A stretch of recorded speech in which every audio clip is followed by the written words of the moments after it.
Hi, I'm Rita Wilkins, also known as the Downsizing Designer. So, have you recently moved into a new house, but it still doesn't feel like a home yet? So, today's topic is how to make your new house feel like your home. So, maybe you bought a house from someone else that they used to live in, and you're having a hard time making it feel like your own home. So this is not unusual. I've heard it so many times over the years as a designer. So I want to address it and make a few suggestions that will make you feel at home in your own home. So I'm not only addressing it as an interior designer, but also from the standpoint of someone who, number one, likes to move and has moved 4 times in the last number of years.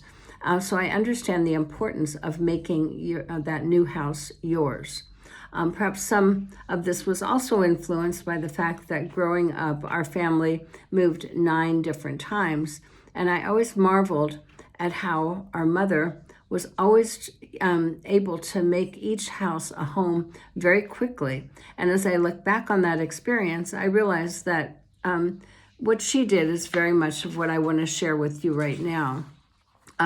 And once you have moved and unpacked most of the boxes, take time to focus on just one room that would make the biggest impact for you and your family and your loved ones, so that you can start feeling at home, at least in that one room, and then continue for the next room and the next room. So for purposes of this discussion, I want to focus on the family room. So number one, always start with a furniture floor plan that works best for you and your family, one that invites you to sit, to read, to talk, to relax and watch TV and movies, whatever it is.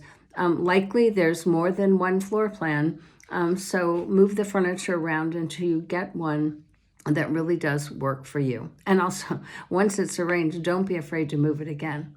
Number 2 is to add an area rug to not only define the space, but also to add the warmth, the color, and the texture. And that starts to make the room come alive.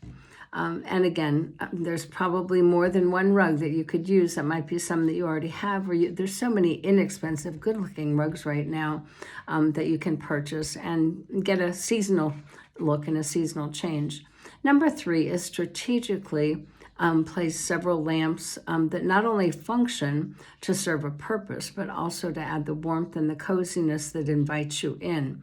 Oftentimes people will call me in to say, I'm not sure what's wrong with this room. And very often it's the lighting.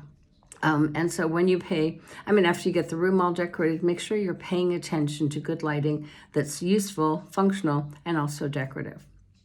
Number 4 is to place those special pieces of accent furniture and accessories that are unique to you. Those pieces that you might have collected over the years that just make you smile when you look at them. And I have quite a few of those that every time I look at them, they make me smile and they make me happy. So they'll also likely remind you of a special time or an experience that you've had in your life, or maybe even when you purchased it together, when you were shopping, antiquing, whatever it was. This step is especially important to start making your house feel like your home, because it's your personal stamp and your personal signature. And number 5 is hang artwork that is meaningful to you and serves to help pull the room together via color, texture, theme, and ambiance. Don't be afraid to get the art hanging on those walls once you've established the furniture floor plan, of course. The right pieces of well-placed artwork draw you into the room, and when you're in there, they help you enjoy being in that room and looking at them. Number 6 is to personalize your room. Those bookcases, the cabinets, maybe you have some built-ins, to personalize those with a few well-chosen family photos, accessories that capture the essence of what home means to you. And number 7 is to strategically place greenery around the room. Perhaps one tall tree with a few of those pretty little white lights on it, and also a few well-selected green plants in beautiful pots. And number 8 is to light the candles, turn on your favorite music, bake some fresh cookies or something, put something in the oven and pour a great cup of tea. Often we are tempted to decorate the entire house all at once, which of course can be done, but it's also overwhelming.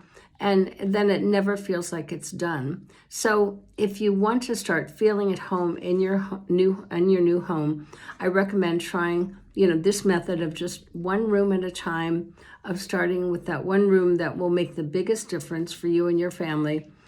Surrounding yourself with the things that make you feel comfortable and make you feel happy.